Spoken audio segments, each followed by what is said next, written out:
got a boss in the building. I'm talking about Tiara. She got me back into my faith. I ended up going back to church.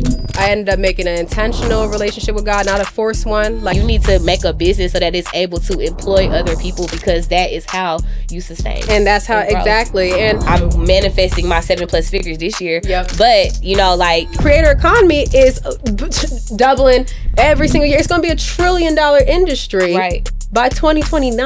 Right. I was literally born to be an entrepreneur. Yep. Like, it was prayers my mom prayed that my daughter's going to be an entrepreneur. Yeah. But then when I was in 5th grade, I saw snacks when I've made $48,000 this year just from podcasting. Is the biggest booming industry in the creator economy because it's media. 18+ billion in These white people and these white businesses, they are strategic. That's why they're my fucking advisors.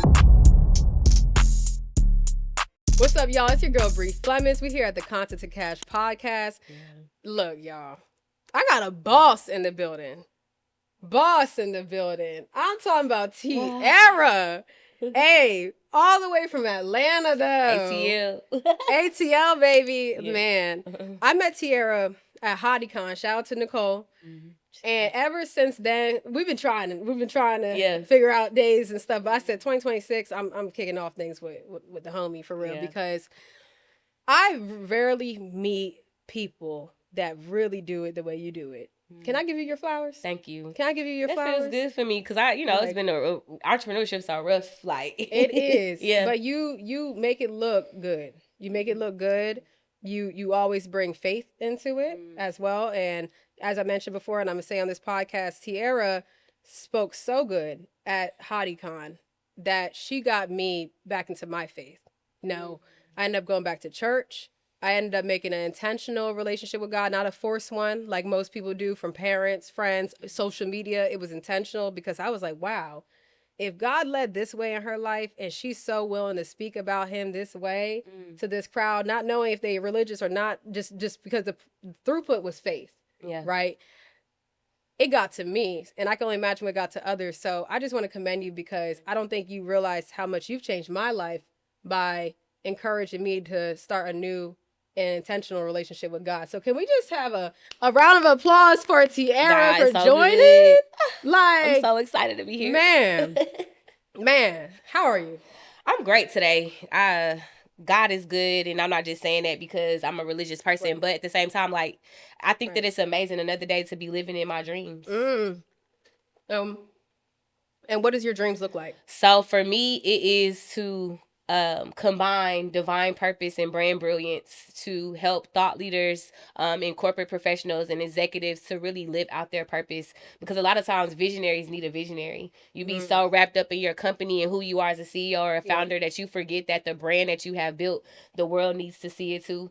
So I'm called to visionaries. And so my dream is to help monetize and increase visibility for those that are 6+, 7+, 8+ figure earners. Yeah. Come on now. Come on. And look, she already said exactly her customers. 6 figures, 7 figures, 8 figures. Now, let's say that there's someone has 5 figures, but maybe they're ready to go all in though. Right. Maybe they just raised venture capital, something of that sort. Would they still be an ideal fit if they at least raise the capital? Like, for sure. Okay. And so the only reason I put those numbers on there because it's for people to aspire to have that amount of money, right? Yep. So like, I always knew that I was going to be a millionaire one day. Yep. And now that I have seen the millions, I'm manifesting my 7+ figures this year. Yep. But like, you have to have a mindset to make more money and do more things.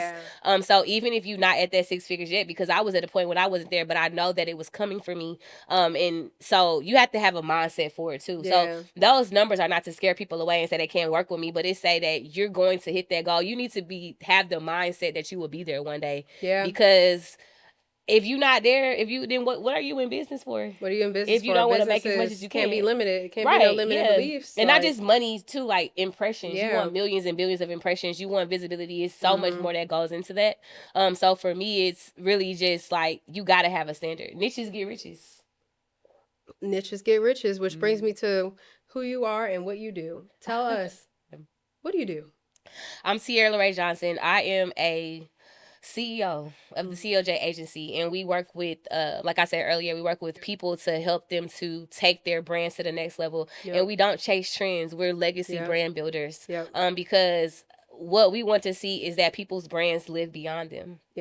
And so I believe that I'm called to the future to helping people to protect their intellectual property, to create products, to create content and things that will live for generations to come. And so that is a heavy call too. That's a heaven calling. For sure. And I'm starting to realize that, like, the things that I have been through or fighting against, I'm like, okay, God, I see what you're doing. Like, the people that are called to are history makers. And so for me, I have to be postured in that. And so that's what I do. And then on the fun side, my passion side, I have Girl Boss Suites in my Execution Nation community, where I just help women in business to just be better in business. Because when I first started, I paid $600 for an LLC. And from a website, LegalZoom. And I didn't know I could just go to Secretary of State, but I'm a first generation entrepreneur.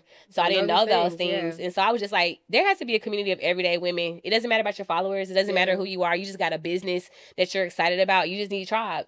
And so that's where Girl Boss Suites came from. It's for faith-driven women to scale their business. I love that. I love that so much, because heavy on that. I too fell for the LegalZoom trap. Like, but their branding is just so good that you just think that's the best option. I got an LLC. Right. I want a notebook.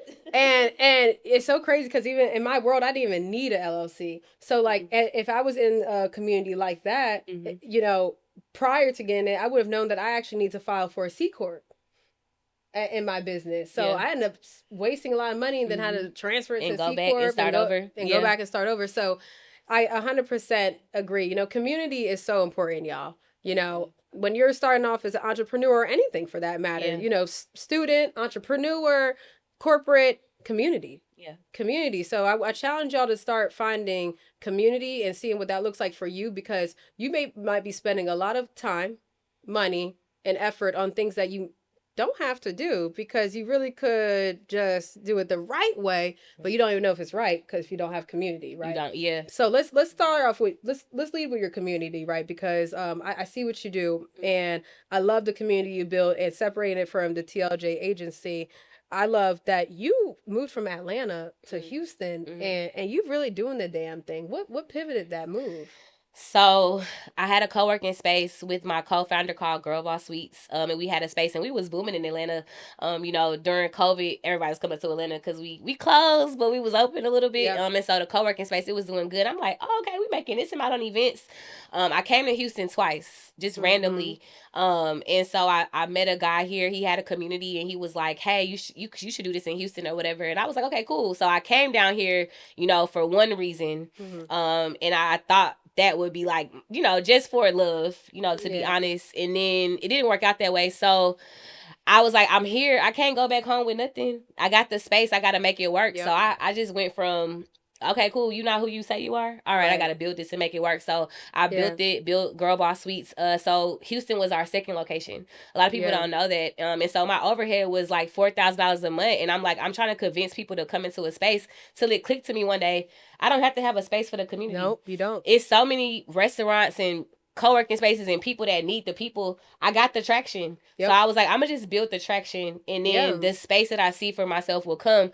But then I was like, okay, cool. I'm already doing these events at City Hall. I'm already doing these events at the Capitol. I've been doing since 2015. I'm going to just put that under Girl Boss Suites. And so then we launched Her Juneteenth and Women Making History and Her Perspective TV. Like, it's just brands on top of brands. And I'm just putting decks together. I'm like, wait, all these brands in my brand has made money. And not just money, but visibility or turning people into purpose. And so I was just like, wow. So I had my community. I didn't have a community yet in Atlanta. I had a co-working space, but I had been doing women's events since 2015 at the Capitol. But when I came to Houston, I realized there was a need for collaboration. And so now I see more and more people having communities and having groups, which is great. But when I first got out here, everybody was like, nah, we ain't doing that. We City Hall. Really? Went with that idea. Like, literally had people on stage. Now, what year was this? This was 2020. For perspective. Okay. Okay, so still that very one-dimensional mind still. Yeah, they was like, everybody out here is crabbing the bucket. It's not going to work. It's not going to work. Because my goal was to come out here and only stay for 30 days. But I ended up moving because nobody was understanding the concept of co-working and community and stuff. And I was like, I got to be able to break through these barriers. Because Atlanta was ahead on that front. Yeah, like, because we can hate each other. But if it come to getting some money in Atlanta, y'all going to do that. Right. It was a little bit different out here. So I had to carve and navigate through a whole bunch of circles, a whole bunch of different people. And so then for me, it's like, now I was able to merge so many different circles because they're like, oh, how y'all all get together? Oh, Tiara, like the middle of it. And so I'm realizing that we did start something amazing for Houston. Not saying we were the only people or the first, but the way I feel like I pivoted was different. That brought people together. So Houston for me was market expansion because I was already successful with what I was doing. I was like, if this can work in Atlanta, it could definitely work somewhere else. And I had that support here at the time. So I was like, I'm going to just do it. And you did that. You did that. And I can see why people would, follow your lead because it's so interesting now because I got to Houston in 2023, but I did visit Houston. I want to say my first time was 2021. And I didn't, when you visit in Houston, like, you're really at the clubs, right? So I was at like the Chapman Kirby camp, all that. So I only saw that, but I met some dope people, but I could tell like very isolated, very isolated. People that should know each other didn't know each other. They didn't know each other. And I'm like, why is that? Yeah. So then I come back 2023 and I do have an event for Gem Social. We had just launched publicly. So Gem Social is 2 years old publicly. And I did notice that like people didn't know how to like talk to each other. They're all like scrunched up and I'm like, this is interesting, especially the South, right? Yeah. You would think that they're a lot more... Because you used to being like, hey, how you doing? Not people being like... And I had to realize, oh, wait, like they're kind of like, they're new to this. They're new to this and it's interesting. So I love that you were willing to penetrate the market and try something new. Yeah. Because now there's all kinds of social clubs coming out. Brunches. What's it called? Co-working spaces. There's so many growing and more, even down to like the franchise world. Like, and it's like, okay, this is really becoming a thing. Mm-hmm. So going into, now we're in 2026. Happy New Year. Happy New Year. What do you think you're going to do that allows you to differentiate yourself this year from the rest? The number one thing I'm doing is really being a CEO this year. Yeah. Trusting my team to execute on what they have to do. It's hard for me because TLJ Agency is my baby. It birthed for me when I was 21 years old on the campus of Georgia State University. I seen what I have now, but when you build something from the ground up, especially like my parents was looking at me crazy. People was looking at me crazy. Like my peers in my college was like, oh, I'm going to get a job. Like, you crazy. You working at Waffle House. Like, you still doing your business. So, like, I had a lot of opposition building my business. And not forced opposition, but just people being like, what are you doing? Like, entrepreneurship has always been a thing, but it didn't get popular until about... I want to say entrepreneurship probably got popular social media wise like 2019. Yeah. To be honest. Like the pandemic, pre-COVID, because people had so much access to money to start businesses. Yep. Now we're starting to see the true business owners, people that can make it past the trends and the fads and things like that. But like I was literally born to be an entrepreneur. Yep. Like it was prayers my mom prayed that my daughter's going to be an entrepreneur. Yeah. But then when I was in 5th grade, I sold snacks. When I was in 7th grade, I sold candles.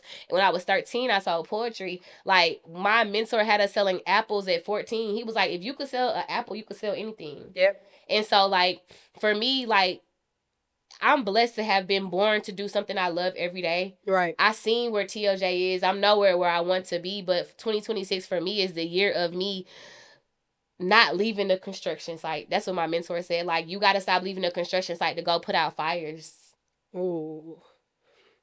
Because you must be staying your behind right here. Right. It's people that's in those departments. So now the stretching for me is building those departments, building those manuals. To make their own decisions. Building those things because, you know what I'm saying? Jeff Bezos said he wanted to sell things from A to Z. He's doing it.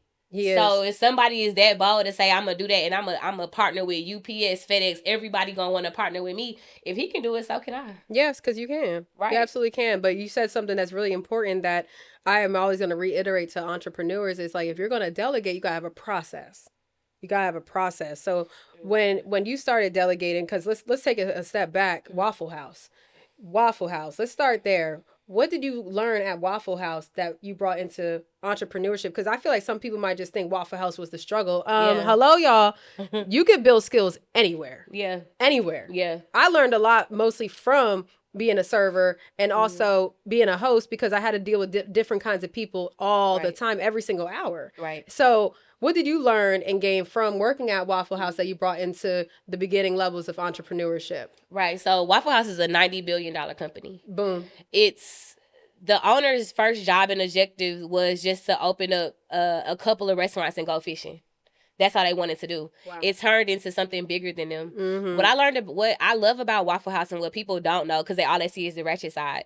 Mm-hmm. But Chick-fil-A was in the back of a Waffle House when it started. Yeah. Mr. Kathy started in the back of a Waffle House, and they were neighbors. And so that's inspiring and empowering to me alone. What I love about Waffle House is that they own their properties. And that it's corporate entrepreneurship, because I didn't go in as a server. I went as an operator in a program, graduated from college. I went into Waffle House. I was promotable in 6 months to a district manager from 1 store to 3 stores. And everybody looks at it as so ratchet, but after I got through the theatrics of it and what was going on, like, that was probably the most hardest thing I ever did in my life, was to manage a Waffle House. Yeah. Like, because you can't train for having to go get one of your employees from out of a situation, right, or having an employee cry to you because they're getting evicted. But on the flip side of that, I was like, you know what? I'm a people person, so I can empower people. So in my Waffle House journey, that's the number one thing, is showing up. That's what you got to do as an entrepreneur. Right. You know what I'm saying? Facilities ready. Like, when you go into your store, is the parking lot paved? Is the lights working? How we check the bathrooms everywhere we go. Like, I learned systems at Waffle House. And one thing that Waffle House is consistent in, every Waffle House you go to is going to be the same. You know what I'm saying? That's true. I mean, I really see the same. Like, consistency, like pull, mark, drop, everything you hear, it's the same. It's a system. Now, do some cooks not wear gloves, or they do what they want to do, all that? We know the bad things about Waffle House, but the main thing when you go into there is a system. So then it clicked for me. A lot of businesses and entrepreneurs don't have scalable businesses, and they don't have systems. That's the one. That's really the one. Like, I feel like you can hustle your way to 6 figures, but you can't just hustle your way to millions. Systems is everything. Systems is everything. And sales too. Like, that's another thing. Like, people be thinking, I just need to build the product. That's it. That's enough. Yeah. Systems, sales, strategy, sustainability. Yeah. 4 S's. Like, and it's true. It's really true. And I love that you was willing to bring this up, because this goes back down to the processes. And I'm even learning systems, right? Yeah. Like, I'm building automation systems, things that can work for me, so that way I can leverage my time for more high value work. You know, what systems are you establishing this year to hit your $1 million year? Yeah. And one of the CEOs of the Gathering Spot, he said it, and it stuck with me. He was like, a lot of the problems are with minority entrepreneurs is that we build businesses that can't employ people. I'm set. Tell me more. And he was like, that's the problem, because we go get boutiques or t-shirt lines or all these businesses and run ourselves like wicked and ratchet and all that. And then we can't employ somebody. So if I have a t-shirt screen printing business and I get carpal tunnel, I've held all my secrets to myself. I don't have an employee manual in place. I don't have a duplication process in place. I don't have anything to pass on this business. And so when I'm hurt or not feeling well, my business is gone. And I'm not saying you're going to start your business and have employees or have all those systems in place, but your goal is to be to scale. Exactly. And so we as a people and just people, we're not training each other on how to scale. And I don't want to take it there and make this, because I know this is open to everybody. But like, when he said that, it really stuck with me. So I was like, when I pass away, if I pass away tomorrow, what's going to happen to TLJ Agency? I had to put the systems in place. You have to put systems in place. Yeah. Like, I'm going to have to be able to replace me, because there's other things that I want to do too, other things that I want to, have. But like, if I can't replace the roles and the jobs and the descriptions, or put systems and things in place that my business can work without me, I'm going to forever be in my business. But that was the problem. He's saying, like, you need to make a business so that it's able to employ other people, because that is how you sustain. And that's how, exactly. And I had to learn that too. In fact, it was my mom that checked me. My mom checked me last year. She was like, well, she checks me every year, shit. But every day. But she really was like, Bree, you are sitting on, if anything, $1 billion empire, but you won't know because you don't know how to hire. Because I kept coming to her probably like every other month, like, this person, didn't work out, or this didn't work out. This intern is leaving. She's like, all right. I know the first few times, maybe it's just trial and error. Maybe it's just not a good fit. Every single body, like it was a 6-month period. It was like January, June. Yeah. And this is when I had to start doing something with the money I got from my investors. And my mom has a background in like the HR space and stuff and human administration. And she was like, look, I'm not in it, but I might need to enter your business a little bit to see where you're fucking up. Yeah. Because I just don't believe it's them at this point. I believe that you probably don't have a system in place. You probably don't have an onboarding. You probably don't even have, even down to the interviewing, you're probably just so happy that someone wants to do it that you're just, and it hit me. You're right. I've been in a space in tech and marketing where I only hired a certain subset of people, which was typically software developers. So I know and hit on the nail when I hired my software developers. Like that never had very low turnover rate. But when it came to assistants and everyday admin things, client relations, those kind of things, I see, like, I couldn't even get someone to properly make a Canva design. And I'm like, but also I'm not very skilled in that area. And she was like, you need a advisor. You need an advisor because you've never done this before. She was like, and I know the only reason I don't say mentor is because advisors really are supposed to really be in your business and help drive it a bit for a small amount of equity, if even. Right. And luckily I had non-equitable advisors for my investors when I told them, hey, I really need some serious advisement in these areas. Came to them already saying what I need. Sales, hiring, this, and that changed my life. That changed my life because, like, at least you were a district manager. You've had to manage multiple kinds of people, systems in place and stuff. But I realized I've only been in this one minute area of tech, project management, consulting, and software development. So I want to ask, when it comes to you, because you have multiple things going on, and I imagine that you learn new things every day. When there's something new in your business that you have to hire for that you don't have experience in to even maybe be the lead, what do you do? See, that's tricky for me because I think that if it's something I can't do, it's something I don't offer. You know what I'm saying? Because like I'm very specific on what I do and who I serve. Right. This could be, by the way, like accounting. Something like that you got to do, right? This could be anything. I'm still working that part out because... And that's transparency, right? It's transparency. I'm not going to lie to you. Like, being an entrepreneur is hard. Like, you could have a $30,000 month and then a $2,500 month. And then you still got to pay people, pay things or whatever. So, like, now, and I was just talking to one of my, I guess, life advisors at the bank. And I was telling her, like, I'm still trying to figure it out. And I was like panicking, like, bro, like, you know what I'm saying? We did over $250,000 in 2025, but like, it was very hard. Yeah. It hurt. It sucked. I lost a lot. You know what I'm saying? Like, it was very, very hard. Like, even months, like, $20,000 worth of dispute charges over one contract. Just so much stuff that was going on.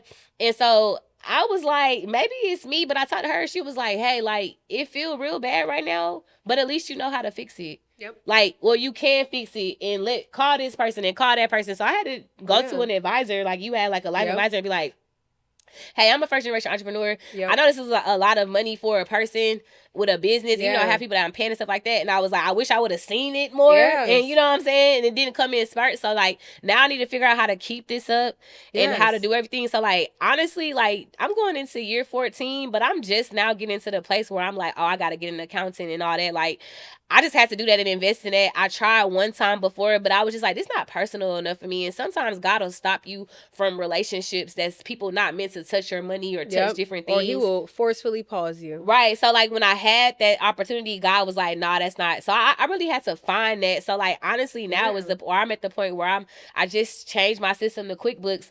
And it's crazy because my business I'm doing that coach, too, by the way. My business coach was like, change the QuickBooks. I'm like, nah, I'm rocking with Square. Square be looking out. I got working capital, all that. You know what I'm saying? I'm stuck because that was the system I've been using for 10 years. But you gotta adapt. Right. So then my mentor got in the car, I did switch to QuickBooks. I was like, nah, I'm you know, it was that I didn't want to do it. It was just that it was hard for me because, like, when you're an entrepreneur, like, and were you scared? And let's be honest, like, were you scared? Yeah, like, bro, Square is rocking with me. Y'all, right. You know what I'm saying? I'm hitting these 6+ figures every year for the past 6 years. Like, it's cool, right? So it was, I don't know what it was. Like, I was stopping myself from the next level. Yep. And I was like, man, but then when that stuff happened, it was like, if I would have been on QuickBooks, I would have been a little bit more protected or whatever. Yep. You know what I'm saying? Because it's a different type of system. Yep. And so God had to remind me, like, when you went into your first 6 figures, you know, you was doing other methods, but you had to get Square and your contracts in place to hit 6 figures. Mm-hmm. So now I'm taking you to that next level. You got to change your system.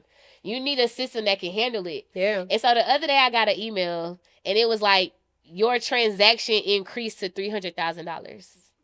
I told God that I wanted to make $1 million this year.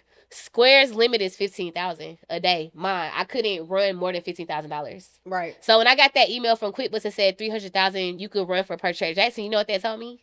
Bigger. Because Square could not handle. But Square was good at that time of your business.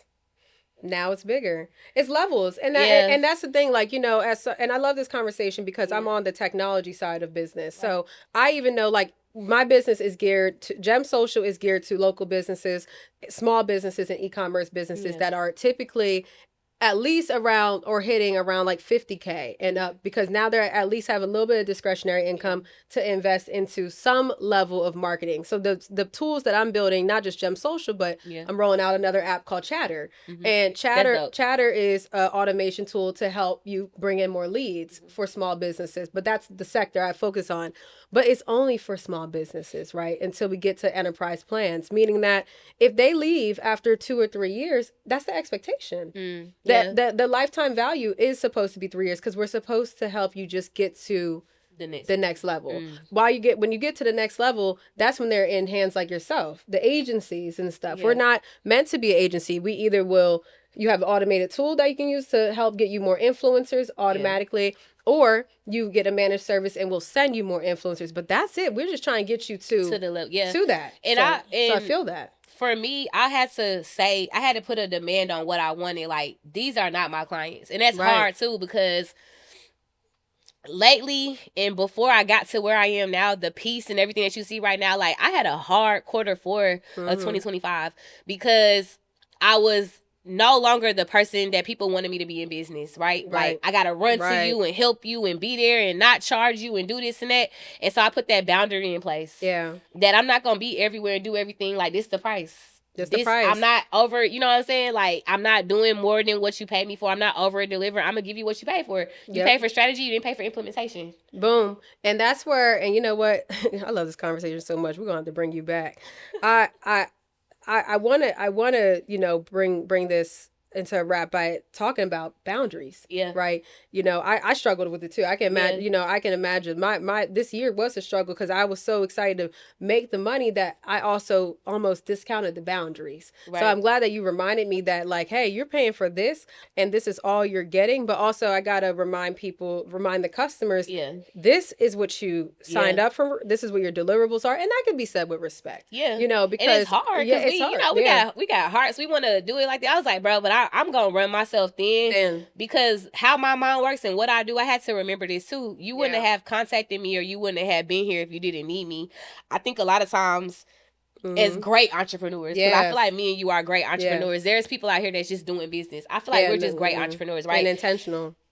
They make it hard for people like us because they'll be like, oh, well, you charging her. Well, you paying what from TLJ agency? I do this for this. Like, she not, like, you know, people start to say that. And I'll be like, think about it. Like, somebody can convince you to go work with them for $500 because our packages start at $2,500. And that's not even an industry standard when it comes to branding.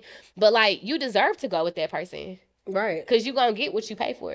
And $2,500 is actually a steal. For an agency? Because for an agency and because I know what you deliver. Yeah. You know what I'm saying? Because we have packages at 2,000 for small businesses. Right. So if you're telling me, you know, the numbers that they got to hit and starting at 2,500, they got to steal. Yeah. And I feel like that everybody tell us like you got to raise your prices. But see, that package is just literally just strategy. Mm-hmm. You know what I'm saying? Right. And so even with that, they be like this and that. So I used to be like, I was just like, I went through a situation where somebody was like, yeah, you underdeliver, you did this. It was like just crazy. And God had to remind me like, they came to you. Yeah. Because they didn't understand the strategy, which is all they paid for. They didn't know how to implement it. But, you know, that's another level for that. Yeah. So you can get another invoice or you have to implement the strategy by yourself. And that's what freed me because I was like, God, you're right. Like, you didn't pay me to implement it. You paid me for the strategy. I gave the strategy and you can't do it without me, but that was at your price point. Yeah. So you need to increase your price point so we can implement it for you.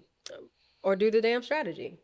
People not gonna want to work that hard either. And so that's why I tell people too, like all the time, like there's a difference between a Porsche and a Ford. Yep. They both drive. They're both good cars or whatever. But the Porsche experience is different from the Ford experience. Of course. But also, this also goes back to delegation because, see, I pay for strategy too, right? You know, for my business. And I know what I can afford, right? So I actually just was talking to my strategist yesterday. Yeah. You know, she just gave me this whole calendar of things that I need to fill out so that way she can help with the strategy around the events and this. You know, she made me break down, you know, what campaigns focusing on and stuff to, you know, implement what events I need to be at, all that stuff. Appreciate it. But that's, you know, she's telling me the strategy. Yeah. I have to execute. And what I would do and what I encourage y'all, if y'all, one, was to pay for a strategy or, you know, and from anybody, right? If you're getting the strategy and if all you can afford is the strategy, I would at least try to make a budget for yourself. If you can't afford to have someone implement it, like TL's, you know, TLJ agency, then you need to find the right assistant to do it. Because if you're overwhelmed with the doing part, then maybe you need to invest into someone to delegate it to, because that's what I do. Yeah. What I do is I get that strategy, I break it up into workable tasks, and I'll assign it on ClickUp or whatever project management tool you want to use. Trello, ClickUp, like there's so many, Asana, you know, but y'all can, strategy is where y'all need to start.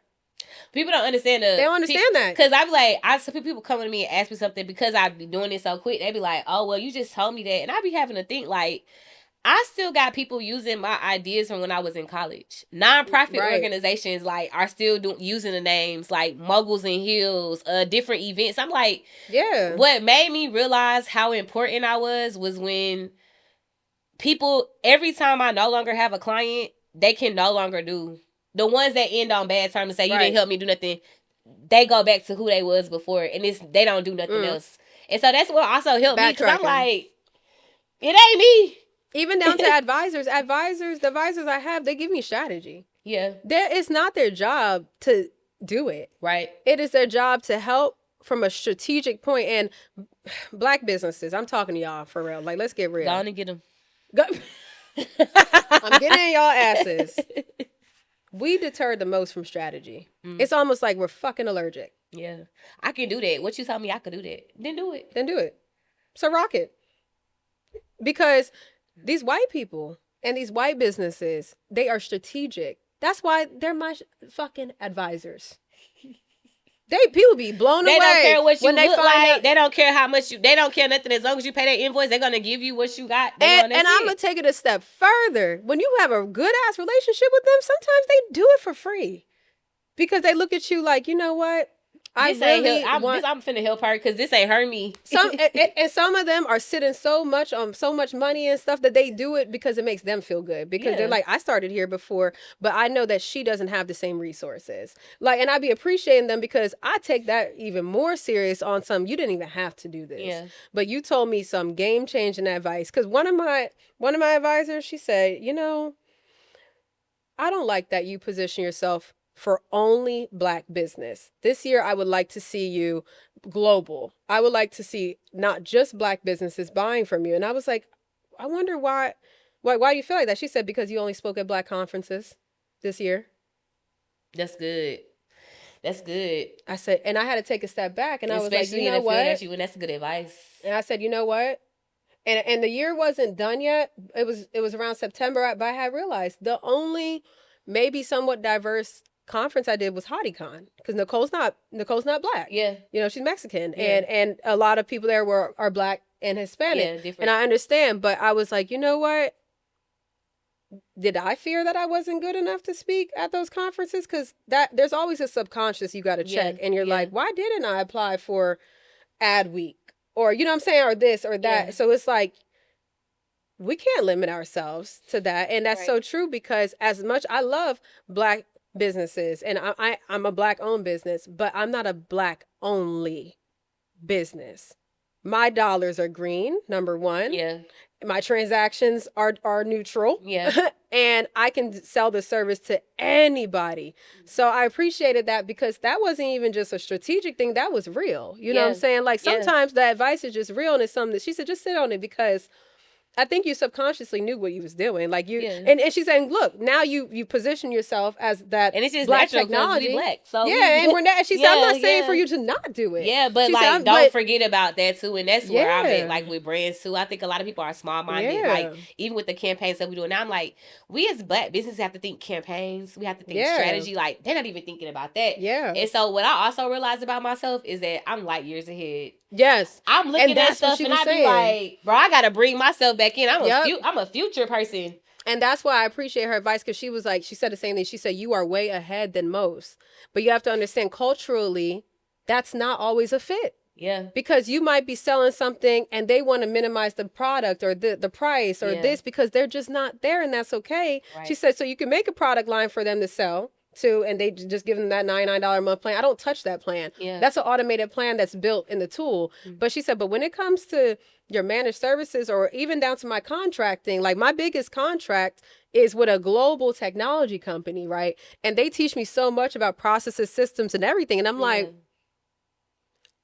you're right. So this year, I'm definitely going to position myself for not the black conferences, because that is a limiting belief. Right. And I challenge people, I'm not saying don't go, because I'm still going to the black conferences, but I'm not going to just black conferences, because at the end of the day, a lot of the people that's writing the biggest checks for me were not black. Yeah. No, facts. I went to 2017. I got on a plane by myself and went to Forbes Women in Boston. Mm-hmm. It was about in 2017. I was like, I'm going. I set up a GoFundMe account. I know people have different things about that, but I was different. I was in my 20s, but I set up a GoFundMe account. I was like, y'all, I'm going to Forbes. Everybody was rooting for me. And the GoFundMe was like $780. Oh. Well, even if it was 7,000, like, I'm just saying. So I got on the plane, went to Boston by myself, and sat in Forbes Women. It was I could count on my hand. It was 10 black people in there. I didn't even get a hotel. I just went there for a day and went to Boston and went to Forbes Women. I'm like, I'm going to be on this stage. Yep. I got on a plane, went to Forbes 30 under 30. I invited people with me. I was like, I'm going to get Forbes 30 under 30. I didn't get it. I didn't position myself the right way, but I was like, I'm going to be on Forbes. Like, you cannot Canva Create. I haven't missed the Canva Create since it's been in person. Yeah. The energy of Canva Create is amazing. I got to go. Yeah. We're going this year. April. We're going to go. I need somebody to go with me. I'll go by myself. Let's definitely. But I'm saying, like, you have to get in those rooms, because it's bigger, and then I don't know anybody, so I can sit and I can learn. And Canva Create, you literally pull out your laptop and in real time learn all the new Canva things. So when Canva AI came out, Canva Sheets, everything that came out with Canva, I knew. Yep. Came back, taught a Canva Girly University class in my community. Find out that Canva community has a place in Girl Boss Suite. Oh, you know what I'm saying? Applying for that. It's a like, well-known tool. Yes, even for Wix. Wix drops in-person events all the time. I go. Went to a Wix event, sat in there in LA. It was 10 of us. Fed us breakfast, lunch, and dinner for 3 days. Got a partnership with Wix. I'm Wix Legend status. I had an event, Wix event, where I taught, and they paid me to teach the class. Yeah. Paid for everything. So, like, you cannot just limit yourself. No. Like, and you know, look, y'all, don't sleep. Like, I don't know if this is what you're doing, because I know you could get paid per workshop, but let's not sleep on the affiliate money. No, facts. My week's money come in. Yeah. Really good. Affiliate program. I even told myself, as I'm building the pod, because I'll have recommendations for business tools, resource tools, marketing tools, like, y'all, don't sleep on that marketing, that affiliate marketing bag, because I know someone who literally their whole lifestyle is paid from just the affiliate marketing stuff, not including the services that they have, and even work. They work a 9 to 5, and he was like, I've made $48,000 this year just from referrals. Yeah. Just from referrals. Every platform I use, like even for my school community, like my clients' platforms are all my platforms. Anybody who say they want a community, I put the no, you gotta make your money, make money. Yes. And even if you create the right system for that. Yeah. Too. Like, because I told myself, I'm not putting myself in the broke podcaster position. I'm not doing it. There's a system where I know that I can make money from day one. That could be speaking on a panel. That could be someone buying the affiliate link in the description. I said, I'm not missing any single thing because one, the overhead is not a lot because of the fact that I have a good relationship with the space. This is one of my clients, right? And I want to bring more light to their space, but also outside of that, you can use Riverside now to edit podcasts. Like everybody got a podcast studio. Look, I had one in Girl Boss Suites 5 years ago. But I be before my time just making up stuff. And now podcasting is the biggest booming industry and in the creator economy because it's media. 18+ billion in the next 2 years.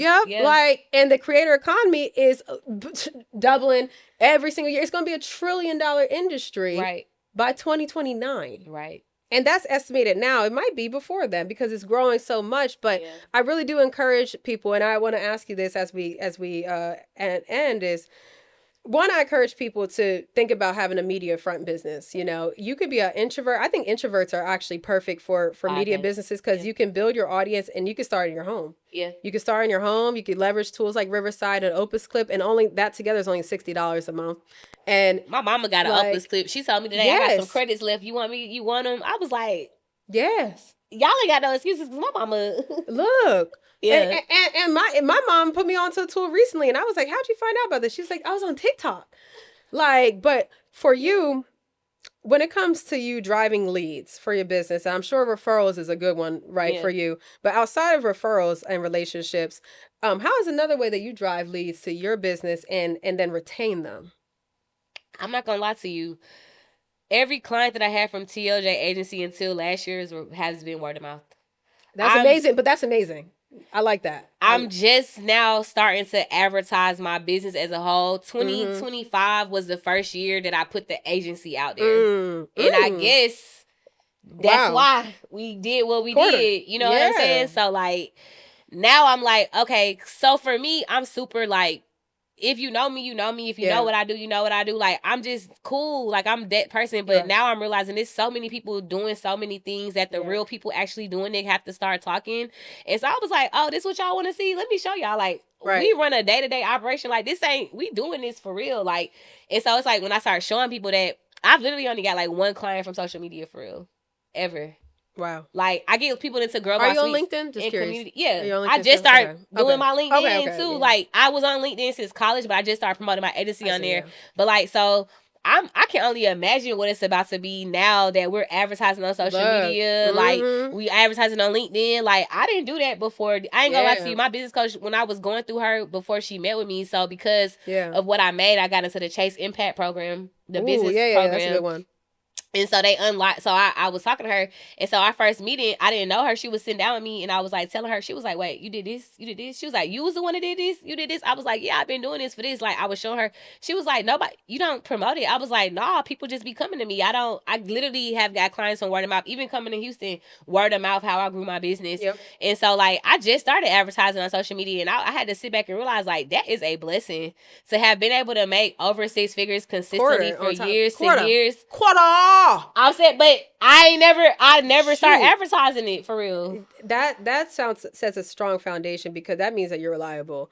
And now you all I gotta do is get the other 3/4. And that's what I was like, all I have to do now is keep advertising and put in the systems. Yeah. That's why I was like, oh, it ain't gonna be hard. Yeah. I was telling my team that we had a momentum and milestones breakfast for the end of the year. And I was like, there's no reason why all y'all in here can't make a salary this year. Like, we had no systems. Like, everybody's contractors instead of one person. So I was like, everybody in here should be making money. Yeah. Like, from this thing. Yeah. Like, everybody should be full-time after this year. It don't make sense because if this is what we was doing with no advertising, no nothing, like, nobody should have no problems after this. If we don't make $1 million this year, it's us. Right.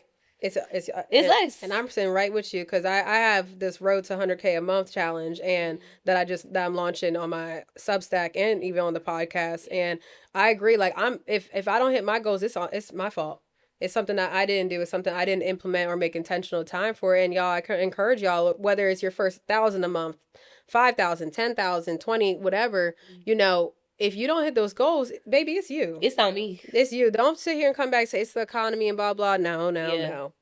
It is you, and it's okay. Take accountability and figure out what you need to do, because I very much sat back and was like, I'm glad that I hit my first, 30, 40K month, right? In October. That was my first time seeing that level of success. But I also was like, but why didn't I hit 100?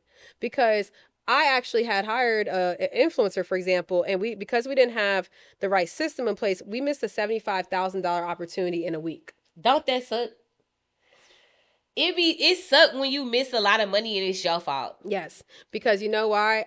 I only hired him to make a few LinkedIn posts, $250 worth. It wasn't even anything like whatever. So, but one of the posts went viral, and there was no system. He was overwhelmed. He was like, I can't respond to all these people, and I'm like, I should have had a system in place, whether it was me paying for the tool or even if he already had it, where there was an automation to send out a free trial link to every single body, because he had, put comment trial if you want to try this, because and you got audit 700 comments.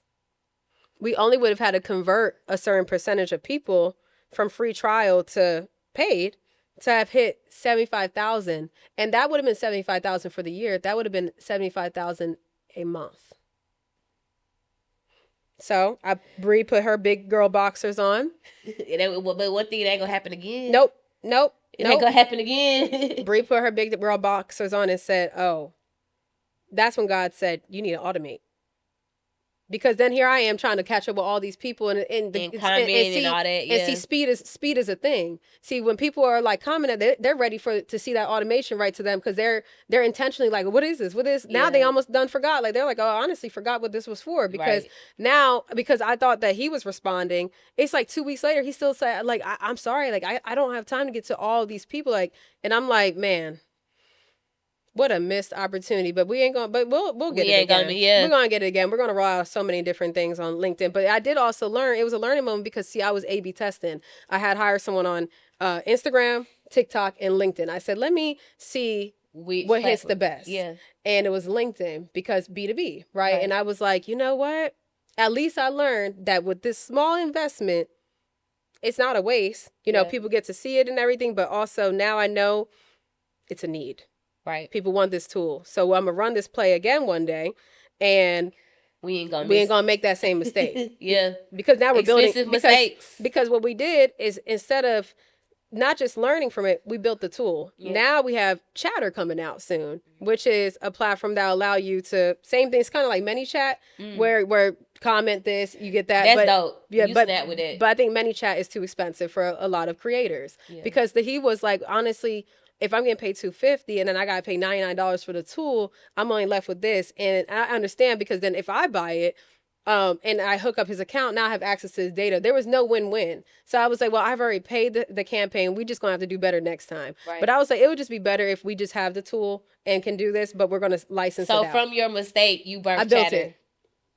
That's how it works, though. Yep. That's the same thing that happens, too, because Chatter is lit, though. Like, the name alone is, You got to tell your agency launch Chatter. We got to do your launch party. I got you. And I'm going to give it to y'all, because I can definitely see you and your clients using it. Because a lot of people, that's where we're at in the world, where people are like, they have this call to action in their content. And, maybe it's like a comment RSVP if you want to join this private dinner, or comment. And that's what it is, Chatter. Like, but see, if I could be a hermit and not be on social media, I would. I just, because even for my page, too, like, bro, I be posting, but I'm just now, I be taking it serious. Like, I shoot the content, but, like, I really don't take my page as serious as it can be. Like, I could probably really be, like, a real influencer, helping people, all that. But I just be like, at the end of the day, I thought it worked. Yeah, I be ready to lay it down, but I be thinking like I got to really use my platform and use my voice, because people need to hear it. So like, you gotta understand we're the vessel. Holding myself accountable just to speak more. That's where I'm at. Like I have tried to stray away from social media many times. In some way I keep getting pulled back because I have to remember that I am the vessel. Like I do you know how many times I ran away from this podcast and I just keep it'd be in my dreams, it'd be this, people be coming to me like please bring it back. And I'm like, all right. And I had to really sit with self and I said, I'm gonna do it the way I want to do it. It has to be convenient. It cannot be like more than 5 minutes from my house. You know what I'm saying? Like I love the convenience. It needs to be perfect systems in place. And shout out to Sesh Co-working Space and just press record because all you have to do is literally just come in here and press record. This is amazing. This is exactly perfect for me because I can't do complexity. This is not my world. Yeah. You know, so I get it. Mm-hmm. Girl, thank you for coming on. Yes. This not only felt like a good podcast, but it felt like a vent session. Right. Okay. And it sounds like we learned a lot from each other. We need a weekly. Man, where can we find you? Yes, so you can find me at the Tiara Ray, at the TLJ Agency, at Girl Boss Suites like hotel suites, not like dessert suites. And just women making history. March 2026. Yep. We are doing 5 cities this year. And I'm super excited. We're gonna drop the flyer soon, so y'all gotta make sure y'all in the building. Yes. And what is one piece of advice you'd like to give to an entrepreneur today? One piece of advice I would give is tunnel vision. I know we hear it all the time, but like you got to block out the noise. You got to block out the people saying what you can't do and the money you don't have and the resources that you don't have, because that is going to get you off of your path. Yeah. So you have to be tunnel vision in what God called you to do. And if you're not religious, just in what you want to do. Because people that haven't did what you did before can't talk you out your dream. And if you allow them to, then that's crazy. Yep. And I agree, y'all. Tunnel vision is where I'm at. You know, you guys, and I think that a lot of us have a lot of different things going on that we get overwhelmed with. Some people are moms, some people are entrepreneurs, some people are 9-to-5ers and side hustlers and stuff. But like when it comes to your purpose, tunnel vision. Block it out. If you had a bad day, block it out. If you had this, block it out. If you just heard some bad news, sometimes you really got to block it out and focus on the purpose, because let's just remember, tough times don't last, y'all. Tough people do. Tough people do. So toughen up that skin, because baby, 2026, it's either going to make you or break you. It's your girl, Flemings, Content to Cash podcast, and I'll catch you on the next episode. Talk to y'all later. Peace.